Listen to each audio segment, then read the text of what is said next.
You are now listening to KMRO FM Kamarocho Radio. I am your host, Argyle, and with me as always is Jordan. I'm here, as always. Not only is Jordan here, but someone else is here. Introduce yourself. Hello. It's Hello. me, Dan. Big fan of Yakuza, big fan of Sega in general. Now, Dan, this is your first time on the show, so why don't you tell us about your... This is my third time on the show, actually. Yeah, I know. I'm only doing that because we have the second time I did that. Yeah, that's true. We had a pressing and urgent matter come up that required a keen eye and a keen knowledge of Sonic expertise this week. So we'll get to that at the end of the episode. So thank you, Dan, for joining us in such short notice.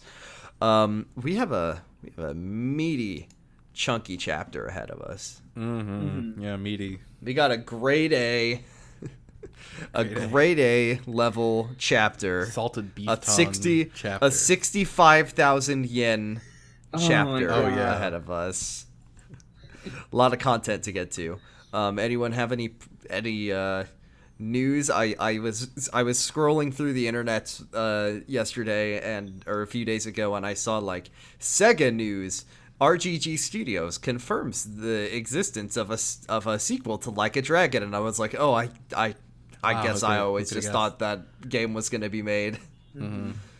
So who would have guessed they're going to continue one of their they're going to continue making their one of their most after like IPs, Sonic the Hedgehog and Persona. Oh my god! I don't know. Big Who would news, have thought? Sega Shop Europe has released, among other games. Oh yeah, we should talk about that. Yes, Cologne. We need to talk about what Kiryu smells like, because this is a new. We've been talking a lot about revelations, and this is a revelation, which is that Sega has released some Yakuza scented. We've got 3 colognes to choose from. There is a Yakuza cologne. There is a Shenmue cologne, which people were always clamoring for, by the way. Everyone's like, give me this, let me smell the smell of Shenmue. And then there's also a Sonic Blue Blur. Oh my god, what the hell? Where'd the Yakuza cologne go? I know, I was just saying that. I'm looking at the website. Gone. The Yakuza cologne's gone. What happened? It was recalled. It smelled too good. I think everyone bought that one, and no one wanted to smell like Ryo from... Now, if I remember correctly, let me see if I can remember the smelling note. Oh, Argyle wrote them down politely. Thankfully I did quote them in the Discord. So this is what Yakuza smells like. Antique oak, cedar wood, beeswax imbued with smoky bourbon, leathery rose, and pimento. Pimento? Pimento? Pimento? I mean, I guess the smoky bourbon makes sense. And leathery... What is a leathery rose? Well... I assume leather seats, maybe in a hostess club. Yeah, and then pimento? Well, yeah, I guess I understand. A little bit of spice, you know? A little bit of spice, a little bit of peppery, the heat. Yeah, that's what I was thinking. And then Sonic, by the way, smells like fresh citrus, grapefruit zest, Caribbean lime, Mediterranean lemon, ocean breeze, melon fade, leather, suede, and cedar. The leather comes from his shoes.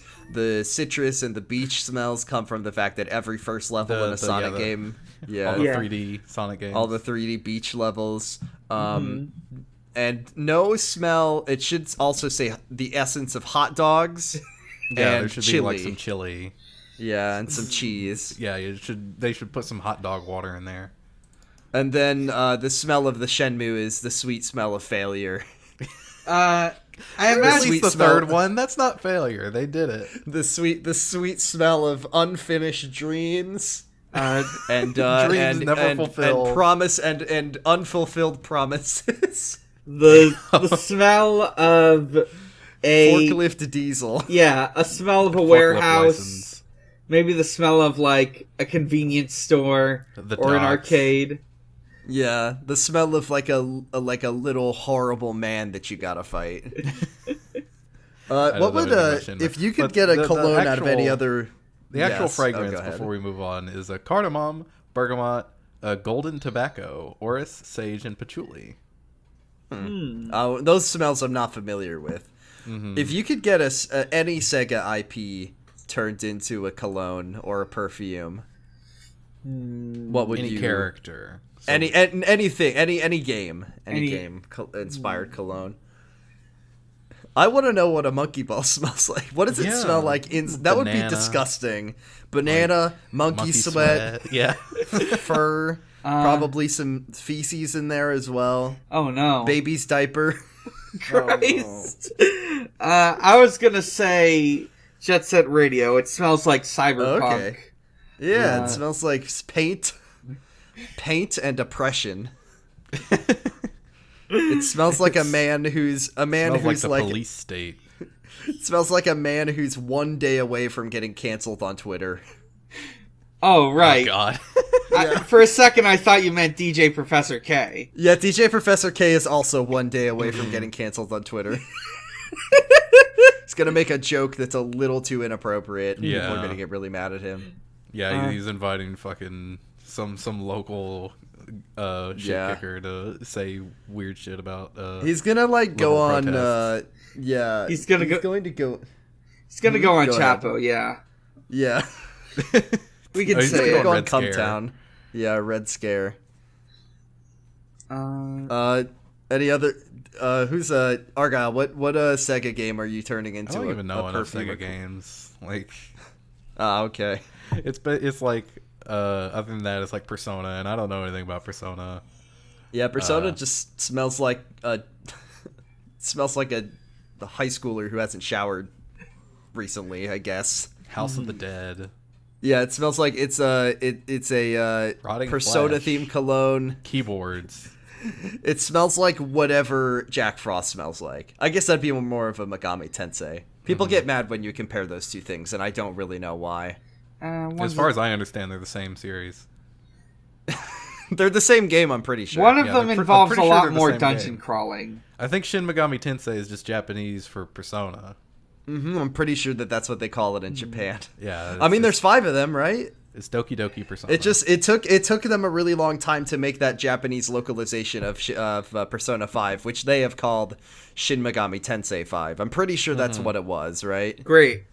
Yeah, and I don't even know why people play those games. They barely even translated them.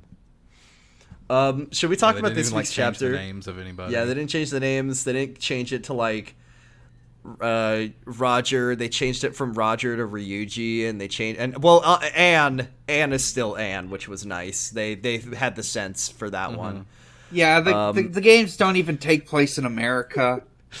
I'm just laughing, imagining because one of the Persona 5 characters is named Makoto, and I'm just imagining a white mom with a chalkboard, and it says like McCartney, McKaylee, Makoto. It's spelled M''Koto.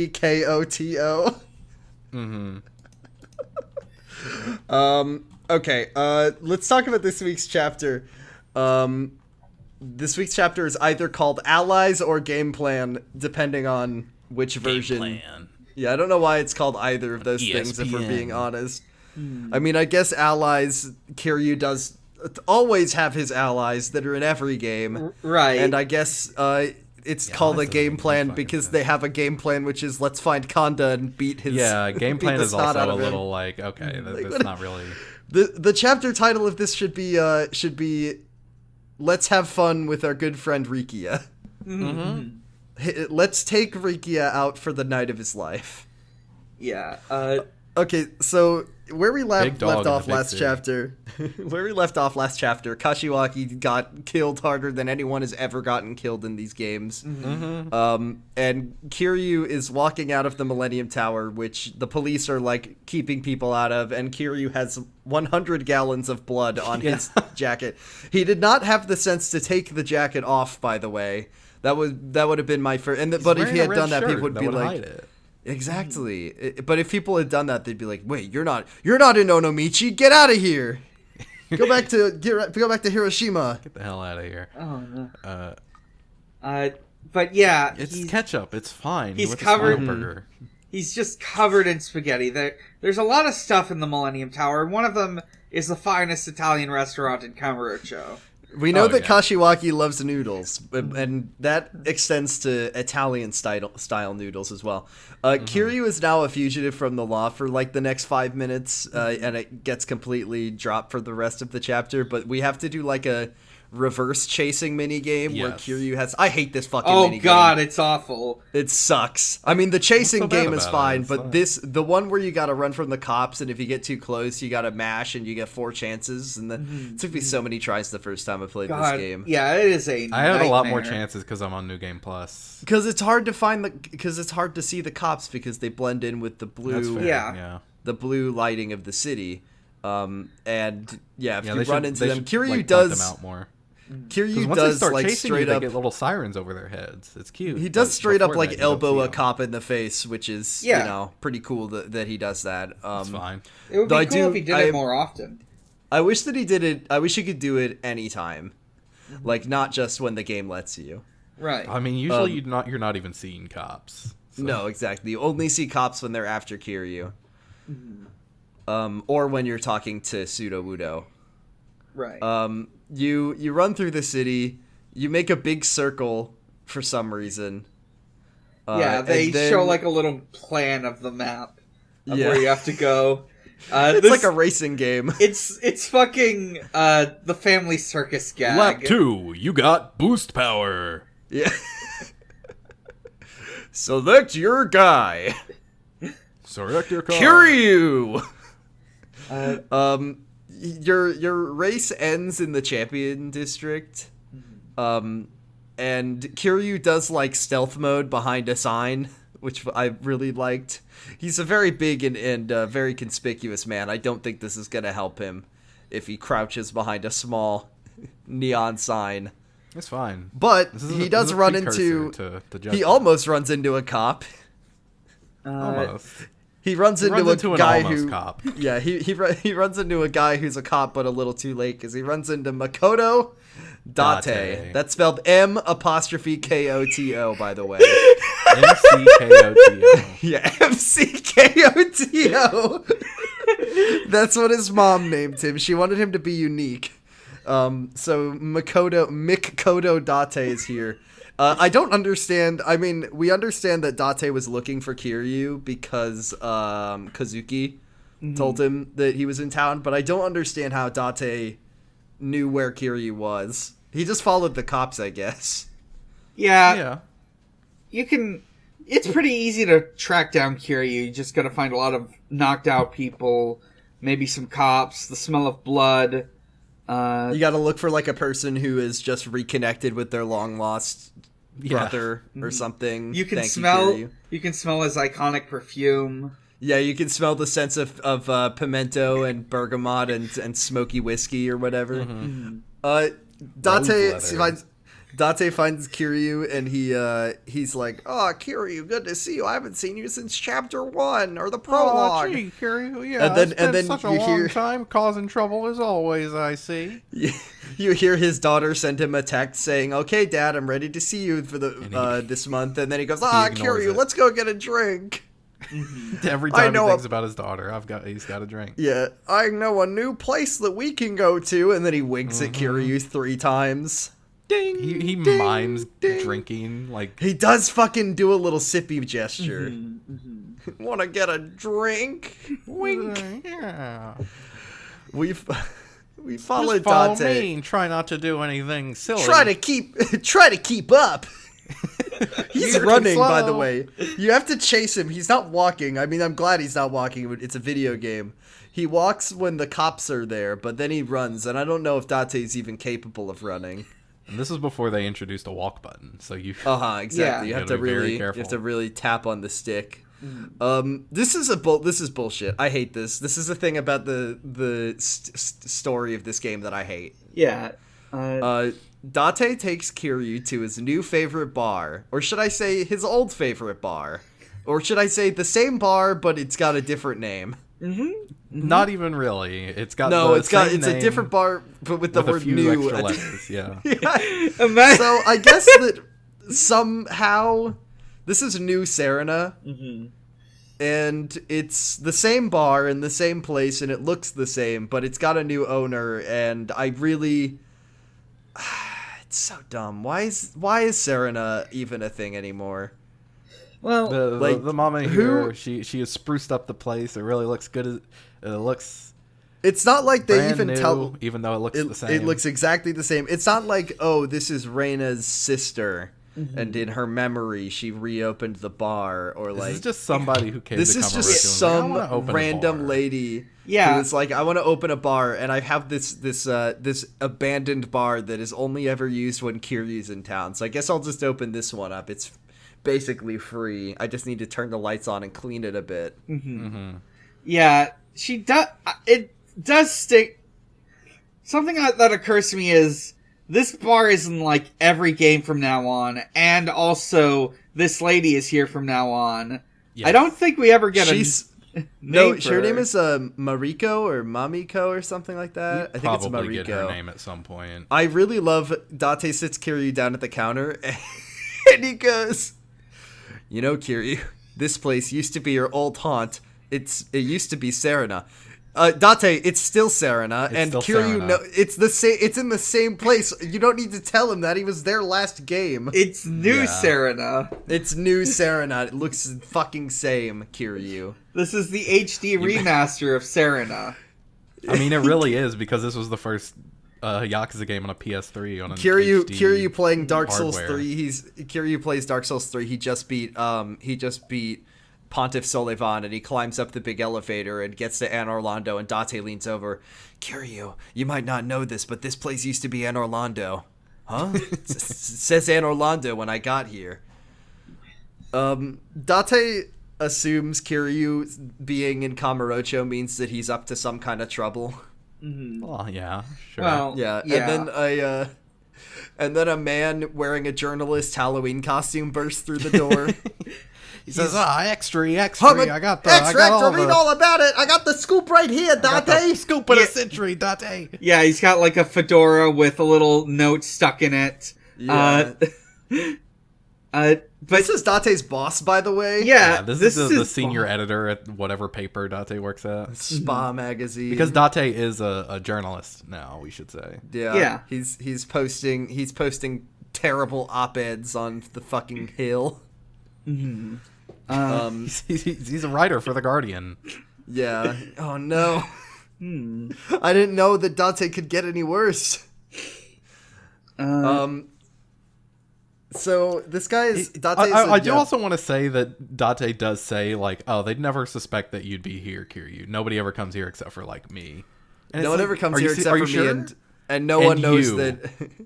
No one knows that this is the only people that come to this Nobody bar would are me ever look and for my Kiryu friends. in Serena, the bar that he hung out at for like 10 years and keeps coming back to every time he's in Well, town. you see, Kiryu, the only people who come to this bar are me and my friends, and I don't have any of those, so it's only so no one would ever suspect to look for you here. They should have just replaced Serena with Bantam. I get so mad about this every time.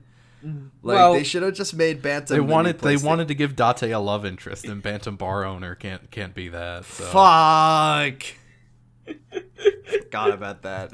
Well, it has to be here because it's convenient for gameplay reasons. But anyway, That's true. It is in a reasonable location. have we mentioned that? So is Bantam. Bantam's in the middle of the city, next to the Millennium Tower. That's true. It's probably more convenient than Tenkaichi Street. Date gets from his newspaper friend His manila boss. envelope full of his boss, a manila envelope full of glossy headshots of all of the villains, and also Goro Majima And also- Kashiwagi. Yeah. Here are 5 suspects. One of them is on our side. The other one's dead. Yeah. Which one is the traitor? One of them is literally a guy who you went to at the beginning of the game and said, "Please keep an eye on the Tojo clan for me," and then the other one just died. So it's basically the 3. Because what he'll do is you can go through the pictures one at a time, and he'll like tell you about them. Tell you mostly things that you already knew, by the way. Yeah. Yeah. But I really wish that you could select Majima and Kashiwagi as well. Okay, tell me who this guy is. Tell me what you know. Or That's Kashiwagi. You've known him literally since the 1980s. you've known him for literally 20 years, Kiryu. What are He's you talking basically about? like a second father to you, and he just fucking died, Kiryu. Are you serious? You watched him die. You're covered in his blood right now. That's true. Kiryu doesn't have Kashiwagi's blood on him anymore. He stopped at the dry cleaner. Yeah. I'm just thinking of like the fucking Killer Man Who Done It screen, and it's where like two of the suspects are like comically obvious and out of context. But anyways, we get lore on these guys. But I should say what Date is researching is he says that he's on the scoop of the Tojo clan's connections to Minister Suzuki, and also the Okinawan resort deal. So that's what he's kind of after. And then he's like, select a photo and I will give you exposition. Yep. This isn't the last time we're going to be doing something like this. Oh my god, Argyle. The first one we'll talk about is Kanda. Date just says this guy fucking sucks. He's the worst. This guy sucks. You've never met him because he was in jail like the whole time you were in Kamurocho. He was in jail the last game. And when he was in the Nishikiyama family, he was like the guy that would shine Nishiki's shoes. He's a fucking I like to imagine moron. that like Kiryu did beat the shit out of Kanda at some point. He just never took note. It was one of the Nishiki guys. Yeah, it's He just kicked he was his just a ass. random street thug from a random encounter in Yakuza 0. And he's been encroaching on Kazuma family territory ever since he got out of jail, which we knew about because he literally was. Yeah, that's what which he was like doing he's at the- kind of basically just like in the right place at the right time because the Tojo clan, since the events of Yakuza 2, they haven't been under as much scrutiny from the police, so he's able to really muscle in on territory. Like As Fudo said, for some reason they basically just gave Kamurocho to the Tojo clan, and I can't for the life of me remember why. because they're really embarrassed about all the weird shit that they did about one of them being in One of them was cult. one of the that's true. The second one of our characters is Yoshitake Mine. Mine is the best of the three of them. He was a white collar Yakuza-man. He was a regular stockbroker, and then basically Kanta came along and somehow convinced him to join the Yakuza, which is really funny, because why would anyone ever listen to Kanda? He needed someone. He needed a secretary. Pretty much. I mean, he was already doing like insider trading and stuff like that, but then Kanda convinced him to join up. But despite that, he's not really loyal to Kanda. He's not really teamed up with him. He's giving Kanda lots and and lots of money. Yes, he He's been basically throwing funds the whole money at Tojo Kanda. clan with the aid of Kanda. Yeah. Yes.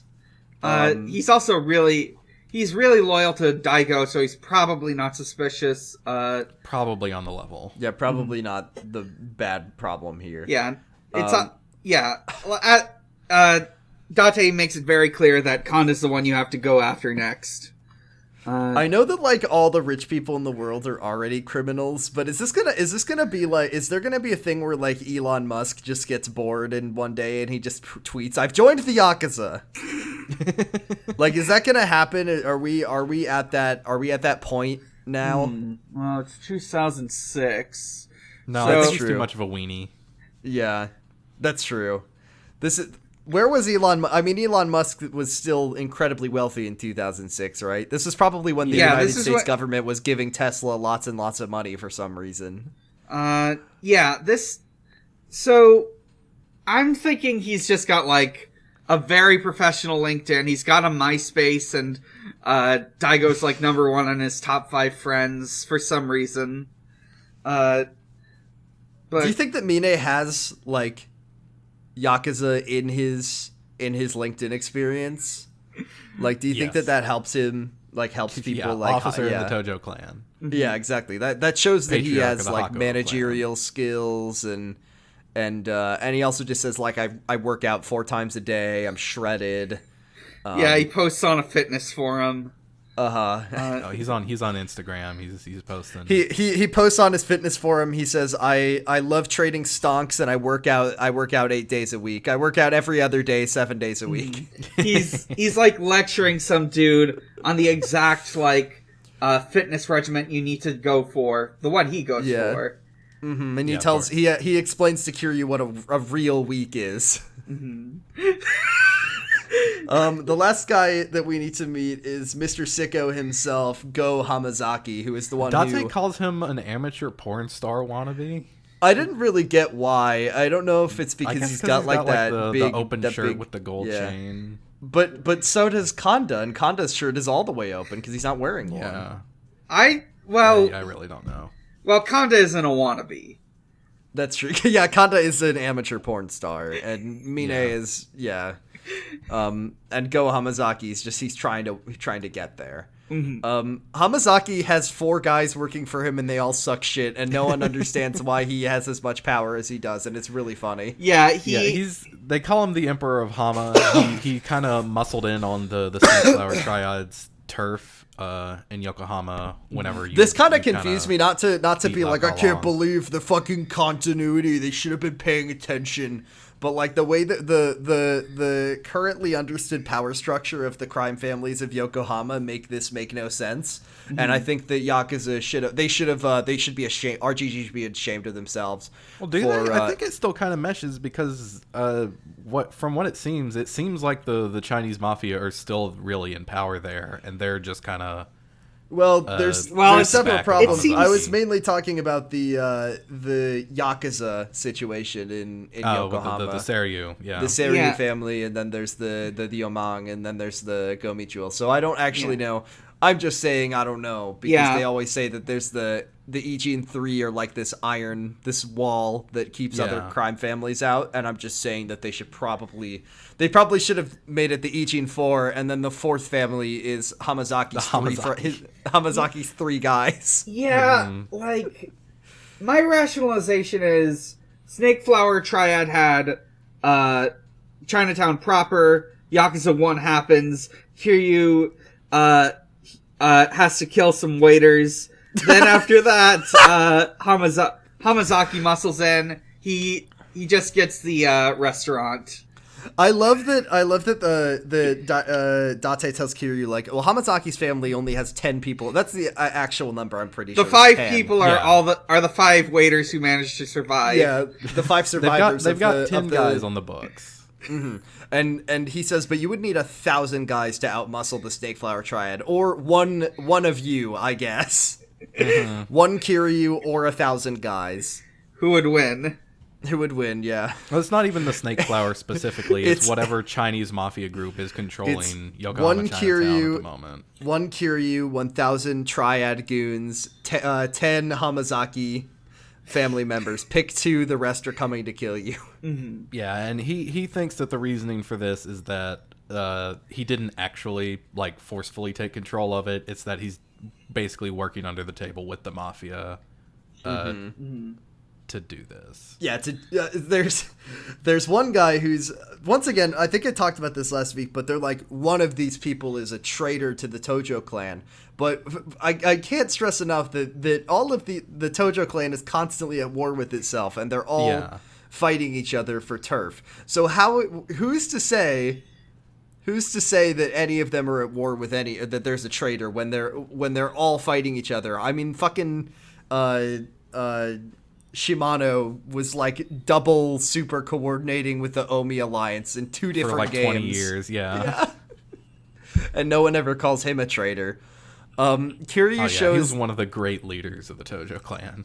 Kiryu shows Date Saki's DeviantArt drawing of Kazuma. Yes. And he's just like, this guy shot both Daigo and Nakahara. And I don't know if Date ever met Kazuma. It's possible. He probably has at least seen a photo of him being I guess so. Yeah. He's probably aware of him. Maybe. Probably is at least aware of his existence because he was kind of a big deal. Kiryu kind of, he just says like, between this guy who looks like my dad, all those foreigners in black suits, Mac, the other foreigner. And now the helicopter attack, this is shaping up to be one interesting Yakuza game. And Dante's like, I don't know about that, Kiryu. I don't know. You should go after Kanda right now, because it seems likely that he's the one... That Matt guy sounds suspicious. Yeah, you should go find him and beat him up. Yeah, what if one of the pictures was Mac? Maybe Mac is a secret officer of the Tojo clan. Maybe he's their foreign affairs guy. The special place that he was talking about was Tojo headquarters, and the person he was going to meet was Majima. Yeah, Daigo. Daigo's not there. He's at the hospital. He's in a secret hospital, actually. Right. That's when so Dante tells Kiryu that he should probably go beat the shit out of Kanda, not for any particular reason, just because Kanda has bad vibes and he has it coming. Yeah. Yes, fair. I was right. By the way, the mama of New Serena's name is Mariko, and sometimes her name will be listed as Serena Bartender or something like that, because her name doesn't matter. Right.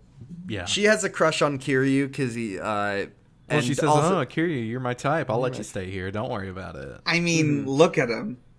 Her and Dante have like a weird back and forth where Dante calls her like an old sack of shit, and she's just like, you're older than me, Dante. And then they're going, haha. We're like, I guess, flirting or something.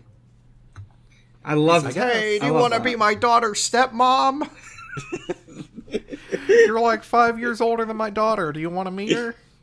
You're pretty young for a bartender, but you sure are old for me. Oh, that's God. gross. Yeah, I don't understand. Yeah, she's probably like 37. Yeah, she's probably like in her 30s. I don't know what Dante's they say definition. she's pretty young to be owning a bar, so I don't know. I don't know because I assume like late 20s. Yeah, that's what I was assuming. She looks like she's in her late 20s or early 30s to me, but age in this game is complicated because everyone is smooth and and looks like a PS3 character. Right. Kiryu says, "Okay, I'll go find Kanda and beat the shit out of him." And then he leaves, and then Rikia says, "Aniki, how could you do this to me? How could you do this? I'm so You left me fucking mad." behind." Well, we'll talk to you when I see you because I'm also already here. Yeah. Uh, I'm a little lost. I don't know where I am. Don't worry, I left Mikio in charge of the orphanage, but I do need you to find Mikio is gonna be doing such a good job taking care of those kids. Mikio's in the middle of like a fun comedy film. Meanwhile, Rikia needs to know. Rikia can't find his way around the city. He says he's like near a big tower. Okay. And you're allowed to pick through like a couple different locations that could be within view of the Millennium Tower. I want to say when he emails you, he does do the 2 carrots. Oh, like, yeah, I love face. that. Sweet boy Mikio. Yeah. He sends Kiryu's like, what does UWU mean, Rikia? What does this word mean? I don't speak English that well, Rikia. I've only taken 2 lessons. So yeah, now we're on a mission to find Rikia. He sends Kiryu emails like, help, I got stuck in a bathroom in a park. Help, Aniki. And then you get a thing like, that could either be Public Park 3, Children's Park, or West Park. Wow, Kiryu, it's so fun. There's little tiny cars here. Oh boy. And then you'll get another email sending you somewhere else. Yeah. It doesn't really matter. But then you finally end up getting another call from him after just running around a little bit. He's at Children's Park. He says that he's at a park and some punks are about to trying to kidnap a girl. He saw a swing set and he got excited. He did. He did. Aniki, they don't have these back in Okinawa. Push me, Aniki. I've been begging Nakahara for years to get us a tire swing, but he won't do it. When you get there, we find Rikia defending a lady from some scumbags. So you know they're in the Nishiki family because the Nishiki family is the scumbag family. Right. And they're just trying to get this lady to go see their boss, to see Kanda. And you know that Kiryu and Rikia are the women defenders, so they're not going to let that happen. Yeah. Yeah, Kiryu rolls up and he's like, "Hey, what's going on?" And they say, "Hey, back off, Gramps. Look at this here." And he points at his badge. And he's like, "Yeah, Nishiki family." I'm in the Nishiki family. That name means something currently. I do like when he points at his badge and Kiryu literally says, "What's that supposed to mean?" The fuck is that supposed to mean? What is that? Is that did you get that out of a cereal box? You know, I was Kodai with the guy who founded that family, right? You know, I watched that guy explode right in front of me. And yeah, they're just like, "Oh, we're here to get this woman for our boss." Oh, that comes later. That comes after you kick their ass. You kick their asses. You kick their asses. Yeah. And then they're like, "Our boss has this is so fucking weird. Our boss has a fetish for massaging big ladies." Right. And like, they don't have by any the way, models for big women. No, So- I know. There's the lady is just like random lady NPC number 4. But I guess to point out, yeah, I didn't even think about that. Yeah, that is probably just them being like, we don't want to make a new woman. We don't want to make a new model, yeah. And specifically like he loves to massage a big thick strong ladies. It's strong. They throw the word strong in there too, like a big muscly lady. Like they need somebody big enough for like Kanji's like, big meaty hands to yeah, like really work he's the on. god. He's like the shitty version of Wenhai Lee, the god hand. Yeah. And they're like, we're not making this up. I swear. It's not assault. To which Riki is like, that's still. It's still bad. It's still assault. And also like You're still one of the kidnapping her. goons is just like, would we like tell you this incredibly embarrassing information about our boss's weird fetish if it weren't true? And then Kiryu's like, oh, I guess they have a point. That's They fair. then give up the location of their boss. I feel like all of these people are going to be losing a pinky at the end of this chapter. Well, I don't know if they'll get the chance. No, I don't think so. So they say he's at the Red Brick Hotel in the hotel district. And it's not really, it doesn't, I don't know really understand why, but usually he like takes them to his office, but for this time he's at a hotel. So I guess so they can have a big fight scene there in a funny love hotel. Well, they said room, he's pretty much. like in a good mood today. He's in a good really mood, but he's also sprung going to for go to a the cheap hotel ass room. love hotel apparently. An incredibly cheap hotel. Yeah. They say that he's like not in a good enough mood to spend his own money that good. He is in room 403. So Yeah. Conveniently, Children's Park is right by the Red Brick Hotel. Yeah. So you just kind of walk right over there. And then Kiryu, I can't even believe that Kiryu's letting his young ward, his Dick Grayson, see the outside of this building. to even see the outside of this building to there's no way. I mean, Kiryu doesn't know what sex is either. Rikia shouldn't be allowed north of M Store. Rikia, he tells Rikia to stay at the Don Quixote. He just takes him to the batting cages and fucks off. No, he lets him go in. I think Rikia might know more about sex than Kiryu, actually. But Kiryu doesn't know that, so he's like, listen, Rikia, we go in there, you keep your eyes closed the whole time. Kiryu went to fucking Shangri-La with Haruka and let her stay, like, God, let he her did go. do that. He did do that. He's a terrible. I love Kiryu. He's a terrible role model and a terrible father sometimes. What else is he gonna do? Leave her with Date? Yes. No. You're Last right. time he did that, Majima kidnapped her. Leave her with fucking Kashiwagi. I guess. Leave her with Daigo. I don't know. I guess Daigo okay, wasn't in well. that game. Yeah, but, Daigo's too busy being a sex leave her offender. with Majima. I mean, when here's a new piece of lore. Maybe Majima shot Daigo and kidnapped Haruka because he thought that he would be a better babysitter. You mean I Date? can't trust this piece of shit. Here, I'll take care of Haruka for you. This fucking idiot. This guy sucks. I'll be a better babysitter, Kiryu-chan. And he Gotta would. bring He back, would be. talking about Yakuza 1, I gotta bring back Mark Hamill Majima voice. Kiryu then, outside of the Red Brick Hotel, Kiryu explains to Rikia what the fuck is happening in the game right now, because Rikia just got here. Yeah. Do we want to talk just- about one of the revelations Mac says you can get now, or... Oh yeah, I wanted to talk about that one.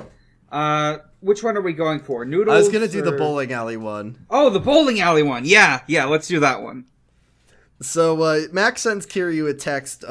Max says, Kiryu, there's a revelation at the mock bowl, which you're allowed to go into in this game, which is a godsend. You flip a coin each time.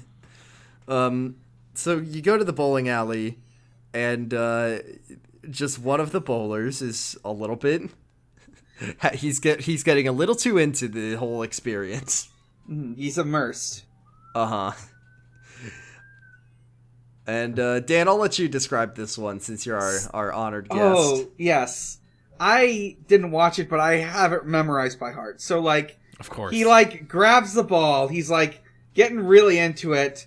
But then he, like, fucks up the bowling so hard he just keeps holding on to the ball as it, like, rolls down and he, like, hits the pins. Am I remembering it right? He just kind of, he throws the ball and seemingly doesn't let go of it, and the weight, the inertia of it just flings him forward through the pins. Slapstick. And he gets a perfect strike is the other important thing to remember. He gets a strike doing this, and Kiryu goes, huh! And then, oh shit, I wish I had the revelation. The thing has something to do with, about, like, inertia. With that much of force and inertia, you could knock anything down, something like that. And Kiryu writes it. Oh wait, I have it here.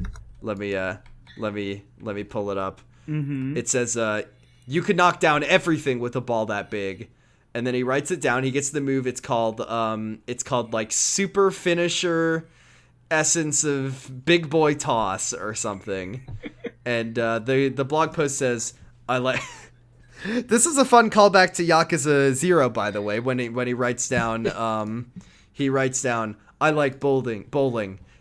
Getting a strike can fill you with indescribable pleasure, but this strike was too much. A nuisance to the bowling alley, but it did give me a revelation for a new move. I guess I should be grateful to that kid. And the picture is just a guy halfway into the little ball receiving area with his legs sticking up. It reminded me of the lady from Yakuza 0 who's got a self-described bowling fetish for good bowling form. Loves to see good getting a strike fills me with indescribable pleasure. Seeing somebody else get a strike. Ooh. Yeah. I mean, that's how he has to remember that. That's how he got Nugget. Yeah, his best friend. Also, it's called Super Finish Knockdown. That's what it's called. Oh, yeah, that's the one where you pick a guy up, toss him in the air, and then drop kick him. That's a good one, I think. I feel like that's really fun. Yeah. Okay, so Kiryu does, back at the Red Brick Hotel, Kiryu's like, okay, there's a guy in there, his name is Kanda. I think he shot my dad, so I'm gonna go fucking kill him. Then we get some funny, what, it'd be really funny if two men were in a relationship, actually. Yeah. It'd be really fun. Wouldn't that be a funny joke? It'd be so funny. I gotta say, during this, well, we'll get into it, but Kiryu and Rikia go into the Love Hotel. Just stroll in, yeah. The person running it, the lady running it, says you can't go in unless you're a couple. Only couples can go in because otherwise there'd just be like thugs beating each other up and massaging big women. That can be a sexual act if he wants it to be. Maybe some people like to beat each other up. So Rikia sees this as a golden opportunity and says, well, of course, he gets a light bulb above his head. Of course, I'm going to date Aniki. And he wraps himself around Kiryu's arm and like strokes his chest, and he's like, we're a couple, but we try to keep it secret, and he winks. And then the old woman... He does put on, like, a voice, I think. Yeah, they didn't like that. That just felt like not a great thing. And then she gives them the key. He walks over to the elevator. Very, very kindly old woman, I gotta say. Nice lady, open-minded, I guess. Yeah. Yeah. And, I mean, I guess you have to be open-minded when you run a sex hotel. Right. Yeah. Just like, this is my friend. I want to go into this room with her, and she'll stomp my nuts. And then she's like, ew, gross, not in this At this hotel. point, she's like sticking her head under the window Yeah. Yeah. to say, "Hey, what's up?" Yeah, she's like waving at them, but they get in the elevator together, and then Kiryu's like, "Oh, you can let me go of me now," is funny joke, and then he goes, "Oh yeah, okay." He Then just they go wants to- to touch his. He really cares for his new dad, I guess. Yeah, truly. He's He's just like, this is my dad. He desperately wants to hug him. He's never hugged his dad in his entire life, so he found a new dad to Yeah. hug. They go right up to Kanda's room, and Kanda's like in his undies, and he sucks, and he's just the worst guy in the world, and he's just like, "Oh, the fourth chairman, what are you doing here?" I kind of love this God!" because he opens the door a little bit, and then Kiryu just fucking barges in. Yeah, and he's just- Kanda and he's says, just like- "Who the fuck are you?" Yeah. he says, "I'm the fourth chairman, idiot. Who do you think I am? I'm This guy's Kiryu." having the worst day of his entire life. And then Kanda just fucking books it. This leads us into a mid-chapter long battle, which is kind of a rare occurrence. The is gimmick, fun. it's kind of fun. The gimmick of this one is that you have to like find Kanda in the Love Hotel by kicking down the door, and you never know what you're gonna find. I wish there was more things that you Whoa. could find. Yeah, It's there's like because 3 different scenes. There's 3 different animations, and it just involves a lady in a towel and a guy going "Gah!" I was hoping Gah, there'd be goo. like some funny comedy here, but there's no funny comedy here. I Yeah, do there find should it be weirdly more funny. funny stuff. I find it weirdly funny how many couples in these cutscenes are just doing towel-on cuddling sessions. Yeah, that's all they can do. Everyone it's a very just wholesome- really- Some really intimate pants on kissing. They're not like damp or anything. They're completely bone dry. They're just like, I will put on my cuddling towel, and we will sit next to each other and hug. It's like, this is what Kiryu thinks sex is. Uh-huh. Maybe this is a situation where he is looking at people fucking, but his mind is like so untainted by self-censorship. he doesn't. Yeah, he doesn't know what that is, so he just sees people hugging while wearing towels. Maybe Kiryu doesn't know what a naked body looks like. He just thinks that everyone's got towels down there. And Even then him. sometimes a goon will pop out and try to sometimes. hit you. Yeah. Which is that is a person who that is their fetish. Is just, I want a guy to knock on my door and then I will try to kill him. right. I'll try to grab. Well, yeah, Well, no, yeah, he wants to know- do castle doctrine on you. The Nishikiyama family and the Gondomora family are bitter rivals. Yeah, it's weird that there's no like babies in here. Yeah. Anyways, so Kiryu and Rikia have to go through a This few is a big floors. one. This can take a while. Like, Yeah, going 'cause you up gotta and look down through the every floors, door. kicking in every door, like Yeah. with Kanda. And sometimes you'll find Kanda and he'll just run away again. He'll run to the next floor, and then you gotta get. But that's literally it. And then the last time this happens, Kiryu he like runs up the big staircase to the special. The VIP see- fucknasium. Yeah, the VIP fucknasium that's like the perfect size for a boss room or for like 10 people to do towel cuddles in. And it also has perfectly opaque water, which is another cool thing. You walk in and there's a big jacuzzi in the back of the There's a room. big jacuzzi full of water that you cannot see into. completely turbid water. You turn Yeah. your back on it. It's can't just filled stop with it. mud. You turn your back on it, and Kanda emerges out of it like a fucking It's really crocodile like to he's choke you.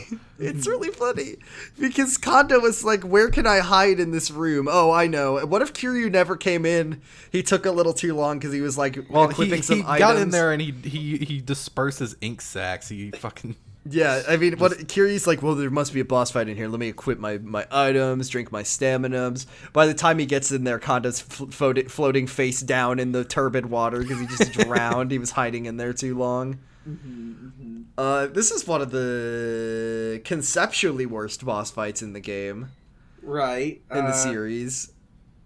I mean, mostly because of the way it ends. Yeah, just because of the It's way also it ends. not great to play up to No. then either. Most of the So- boss fights in this game are kind of bad. Terrible, yeah. Yeah.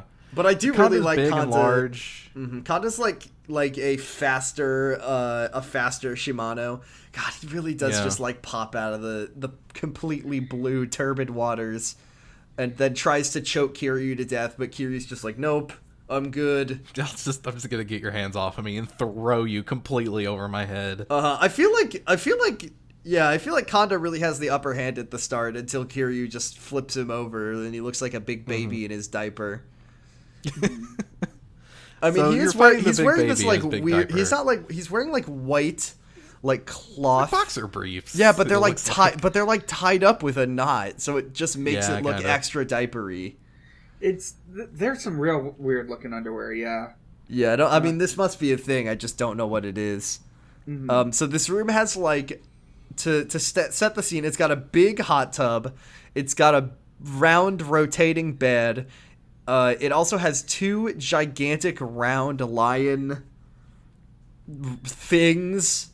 They're like They're giant fast pogs. relics. They're gigantic stone pogs. Fast relics. Yeah. Yeah, like bas relief set into the wall. Once you do enough damage to Kanda, He will pull- fucking like get himself up onto the wall and pull one of these things out, and which is cool to see. Yeah, I do Not like very it. I mean, fun to fight. it kind of reminds me of like Kanda turned himself into the couch guys, the worst enemies in the series. Exactly. Yeah. Yeah, like that's basically what he's doing. He's like a mobile couch guy. yeah. There is one Yeah, neat that's thing what he about was. it. That's what he was in the Mobile Nishiki family couch? before. He was Yeah, one he of was the a couch guys. guy. Shit. He was a Fuck. couch guy. He has upward mobility. Right. That's what he means when he was like the bottom rung. He doesn't even get to walk And around. forward mobility, because he's the only one that can use his legs. Yeah. Right. There is also a stamina in the hot tub, which is good. Huh. Maybe he was sipping on that down there. Yeah, he was That's where- getting his health ready. He was opening it up to heal. It's like you know how in some games, like when you, instead of an instant kill when you die, when you drown, you just lose health really quickly. So you could theoretically drink enough health items to survive a drowning. That's what he was doing that. down there. Yeah, so he does. I mean, there's not much to say about this fight except he pulls the giant stone pogs off the walls. He'll do this a couple times. These are really irritating to fight against, just because he can't get stunned and he has a huge range with It's those just things. huge, like fucking big sweeping attacks. I do like that the first time he pulls it out, it takes him a really long time, and the second Yeah. one, it's like he's just like, I understand how to do this now.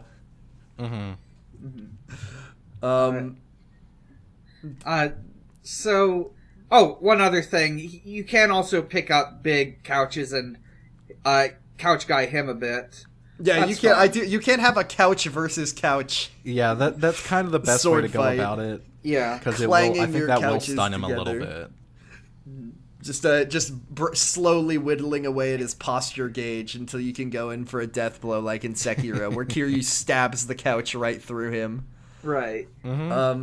So yeah, you get to the last part of this. This sucks. And you do the like feel the heat, the big final heat attack, and then there's this terrible moment where like Terrible quick time event. Yeah, this terrible quick time event where Kanda's like grabbing onto the bar and Kiryu's behind him trying to like pry him off, and they're like kind of humping at each other, and then there's like this pink what's the word, like overlay. Yeah, this Yeah. overlay. Vignette. Yeah, the vignette, that's the word I was looking for. Pink vignette pops around them. And then they, like, fling each other onto the bed, and there's this weird, like, I don't even know what the joke is supposed to be here, where, like, Kiryu has Kanda, like, propped up on his leg. Like, there's nothing sexual about this, because it I feel doesn't like make... this is the I kind of like the last part on the bed, like that. I think that's funny, but like It is a it's rotating like a weird bed. wrestling hold or something. Yeah, but- it's like, I mean, it's kind of funny because he's like untying his knots, like he's cracking his back with his. But like, this is something Kiryu has never done, so it doesn't even make any sense for Kiryu to like do Yeah. this at all. Yeah, it's Right. just a dumb joke. I don't like it. I do like that it's a rotating bed, but that's It is about funny it. that it's a rotating bed. So, yeah, Kiryu kicks Kanda's ass after... stomping on his head. Yeah. When Kanda gets knocked down for the last time, which I think happens in a little bit, he's eyes open, like it looks like Kiryu killed him. Like he's not blinking, his eyes aren't kinda closed. does. He's just got his eyes have like rolled back into his head, and they're just sitting there like Kanda's fucking toast. Yeah. Kanda basically, by his own admission, says he didn't do anything because he sucks and he's terrible at his job. Come on, I'm really stupid. I'm You just think a I little could? guy. You I'm think just I a know little what a birthday helicopter boy. is? Come on, I would never do that. I would love to, but I don't know how. So he does say that it's probably Hamazaki who did it. He says Hamazaki's got like a whole army ready to go in Yokohama for whenever shit goes down. Yeah. So after that, Kiryu and Rikiya meet back up. They're starting to talk. Kanda goes for one last backstab, but fails miserably. Where was he keeping that knife? Where was he keeping it? In the weird underwear towel he was wearing. Yeah, he's just had it kind of slotted perfectly between those cheeks of his perfect kicks knife. The fucking brains right out of his yeah. head. He kills Kanda. I mean, I know that knowing the events that happen later in this game, it's a surprise, but he does kill Kanda right here. Kanda is fucking dead.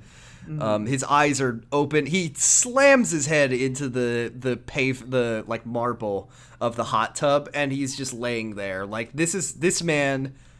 I mean, it's like Argyle. I think we were talking about this last night. That like on Columbo, sometimes people die from just like one blow Getting to the head. Conked on the head. Yeah, just conked on the head. Like I don't think that. Yeah, you posted that graph, and I think it was 12 times over the course. 12 of times, the 69 and episodes. None of them Columbo. feel like they should have been fatal. I was just watching an episode where a person gets bonked once with a fireplace poker, and it kills them. What Kiryu does to Kanda here would 100% kill him. He gets flung back of the head, and then Kiryu's like, okay, I gotta fucking hide the body, and then put the gotta set this clock back a couple hours. Set the clock back a few hours, and I'll heat the body up in the hot tub so no one knows how long he's been dead. Columbo's like, I'm here to investigate the murder of this waiter. He's full of holes. Do you think you know anything about that? Didn't I meet you back in Okinawa? Yeah. So Rikiya, let's see, Rikiya says he's like, I need to be involved in this. Kiryu wants him to go back to Okinawa because it's dangerous, and he says, no, I've got to be here because Nakahara is my boss, and I need to be there to avenge Nakahara. And Kiryu says, I'll let you stay here basically as long as you agree that if you see my dad that you won't fight him. Please don't fight my dad. I'm the only one who can fight my dad. So he says, okay, well, that's not serious time. Can we go have some fun? Please, Aniki. Please. We came all this way. So this is the part of the chapter where Kiryu now needs to entertain this little dog man. His little new Aniki, or his not his Aniki. His dog. His little dog. The first thing that Rikiya wants to do is go to a restaurant. He says, I get hungry when I fight. Can we go to that famous... He says, can we go to that yakiniku place? And then Kiryu's like, but Rikiya, we have yakiniku places in Okinawa. We have yakiniku at home. We've got Chef Boyardee at home, Rikiya. He's like, no, I want to go to the one that all the celebrities eat at. Conrai. Yeah, I heard Ilyu Jin was there a couple years ago. I'm going to do a backflip on my motorcycle on the way to impress him. And Kiryu's like, oh, I think I know the place you're talking about. Let's go. See, this is where I would take him to Kyushu Star #1 or whatever, because that place is like that's Kyushu #1 star. Kyushu #1 star. That's like where the local, that's a local spot that no one knows about, but it has the best ramen that you'll ever eat. But no, they're gonna go to Conrai, and you have two options here. I think the idea behind this is that you have some chances to, like, if you do everything that Rikiya asks and make him super happy, he'll give you the best, like, a really good item. So yeah, you can his Rikiya's trust meter goes up. Yeah, it's an invisible meter. You're building your social link with him. So you go to Conrai and you can split it, or you can treat your new son, your new boy, to whatever he wants. You did very good in your soccer match today, Rikiya. Order whatever you want. You're a growing boy, and then he fucking goes crazy on the menu and orders. I wrote his order down. He gets 2 number 9s, a number 9 large, a number 6 with extra dip, a number 7, 2 number 45s, 1 with cheese, and a large soda. Yeah. He gets. I will say what he does order is like all the grade A beef and high grade harami and filet and kalbi and several beers, and he orders double for Kiryu and cold noodles for dessert in honor of Kashiwagi, and then that amounts to 65,000 yen, which is a lot. Which, I mean, let's see. Let me do a little bit of matharoonie. Let's look it up. How much Kiryu paid for this? 65,000 yen, US dollars, 2009. I want to say. Yeah, 2009. 2008. Let's see, 2008. Okay.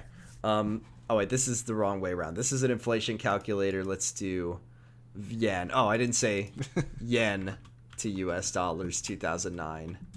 That would have helped. Japanese yen to 2000. Yeah, I'm looking at. This was hard to find out. This one I found actually gives like the month how much it would have cost. Okay, so it looks like a yen was about $0.011 in 2009. Yeah, it says here on the thing I've looked up that, let's say this is like December 15th. Okay, here you paid about $715 for this meal. Oh, God. Yeah. I mean, Kiryu has a lot of money just from passive sub-storying, but come on, Rikia, you can't do that. But everything for our boy. Everything for our anything that Rikia wants, we'll get him.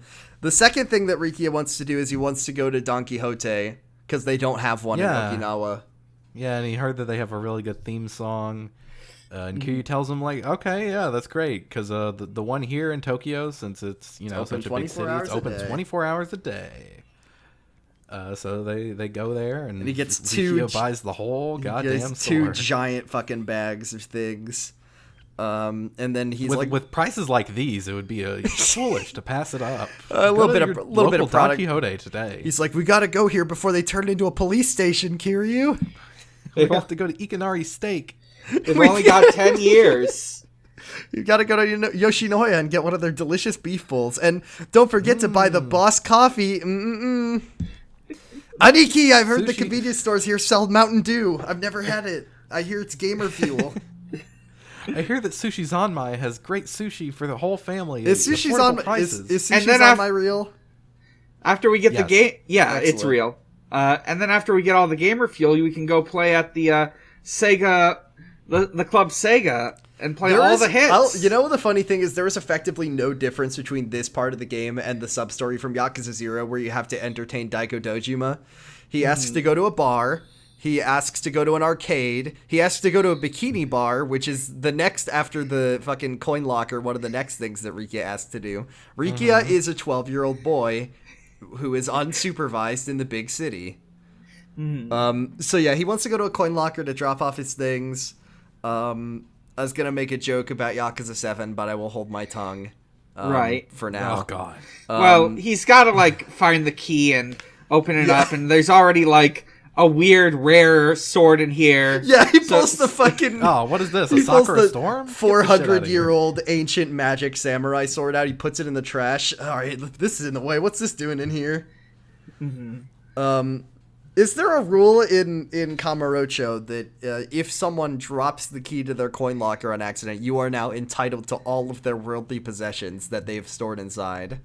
That seems to be how it works. If they want it so bad, then they should go get the key. A It's person's not my fault social they security left it at card. the top of the Christmas tree behind the Millennium Tower. Yeah, like when the coin locker keys are above things, that's the like you can drop things, but people are throwing these fucking keys. They were trying to hide it, so they could come get it later. As we find out, this is all this is all Bob Utsunomiya who's filling these fucking lockers up. That horrible distributing the keys around town. Basically Pennywise the clown who haunts Kamurocho. Have we talked about Bob Sakura Utsunomiya on the podcast? Well, Maybe? I mean, you two. We've mentioned Kiwami Bob. Yeah, and we Zero must have and- mentioned Kiwami Bob. He never comes back. We don't see him again. Thankfully. He's in this game. He's in 4 and 5. Is he? Yeah. I believe so. I know he's in 4. Definitely I in don't. this game because I've gotten like completion bonuses from him. He's where you get your DLC from. Oh, okay, yeah. So then his next thing to ask for is he asks if they can go have a he wants to go to the highest building possible because he's a little boy. He's just this once again, all things that a child would ask for. I want to go I want up. to know if I could see the Nakahara office from up there. Yeah, he wants Kiryu to ride him on his shoulders. pick me up, Buddy Key. Pick me up. He ride. wants to go to the top of the Millennium Tower, but it's full of cops and it exploded again. So, and then Kiryu's like, oh well, why don't he says like, okay, how do we just go, have a drink in the park, in honor of Kashiwagi. So they pick up a few beebs and go to the park, and they sit down on the swing set. They sit on the swings. I was like, there's a perfectly good bench, but no, they're sitting on the swings, and Kiryu's gently pushing his new son. Higher, Aniki! Higher! Make me go all the way around! Not too high. I don't want to spill my beer, please. Honestly, if anyone could put you all the way up and over the bar on the swing set, Kiryu could with a mighty push. This is when Kiryu is allowed to reminisce about I already forgot Kashiwagi. I forgot his name. He means nothing to me anymore. God damn. He's not even in the ground yet. Yeah, I haven't even buried him. You have you have right and wrong answers here of what you want to say about Kashiwagi. This also influences how happy Rikia is, I guess. I can't remember what. I remember one of the incorrect things you can say about Kashiwagi is that you can say that he's good at either good at leading from the shadows or good at hiding in the shadows. You want to say he's good at leading from the shadows, of course. You know, you talk about like you know he didn't make himself the center of attention. He didn't really want to be, but he was still good at like having a gentle guiding hand over the family, and he's kind of the reason that Daigo was able to take over being so young. Yeah, and and you can also say that one of the wrong answers that makes me really mad is that you can say that he loved cold noodles, and that's true. We know that he loved cold noodles. I think that Kiryu should be allowed to reminisce, like it as a sometimes when you're reminiscing about a person who isn't there anymore, you think about a funny thing about them, like, well, one thing about Kashiwagi, that guy fucking ate cold noodles for breakfast, lunch. He could slurp the shit out of those noodles. That's something. That's a meaningful memory about Kashiwagi's life. He loved those goddamn noodles. We saw him do it. Was that in Zero? That was in Zero that he was slurping on the noodles. Is that a callback to this line right here that you didn't say? I guess so. I mean, it could very well be. When in some, you go onto like Naruto wiki and it tells you that Rock Lee's favorite food is like hot pot or something. It's like, this never comes up in the show. Maybe it was somewhere in the Kashiwagi lore Bible that he loves cold noodles. Yeah, maybe. It's his favorite thing. And his blood type was O positive. You're only going to see if you read the Yakuza Tankobon. Yeah. you get the character pages. The extra chapters when Nagoshi didn't feel like making a game, so they just wrote some extra chapters where it's like, what does Kashiwagi wear when he's at the gym? This is Daigo when he goes on vacation. His favorite food is hamburgers. Oh, Daigo loves a hamburger though. That fucking guy loves a number 3 with extra cheese. Daigo does. After sadly reminiscing about a man that Kiryu has known for most of his adult life, then Rikia asks if Kiryu wants to go get horny at a bikini bar. And Kiryu's just like, I don't think that I'm really in the mood for that right now, so we'll catch up later. You have fun, champ. Is this around where you get the chance to do the tattoo sub-story? Is that next chapter? This chapter. That comes up after this chapter. Yeah. Only this chapter right now. So we're doing it right now. It's honestly shocking to me that none of this stuff is mandatory. At any point here, you can tell your sweet boy that you're done hanging out with him and that go ask your mother if you want to go get your tattoo finished. It just seems like an important payoff to his character. Like, why is this not part of the story? It's so fucked up. Yeah. It's really like, why? Why did they do this? Yeah, the last thing that Rikia asks for is that he wants to find a tattoo artist because he says that, as we know, Rikia's tattoo artist died before he could finish the tattoo. The eye is unfinished, but he hasn't found anyone who, as he says, understands the spirit of Okinawa. Yeah, so somebody who maybe even if they're, he thinks somewhere here in Kamurocho there could be somebody who maybe even if they're not from Okinawa, they've met enough people, they've got enough experience, they could really capture the spirit of what he wants to go for.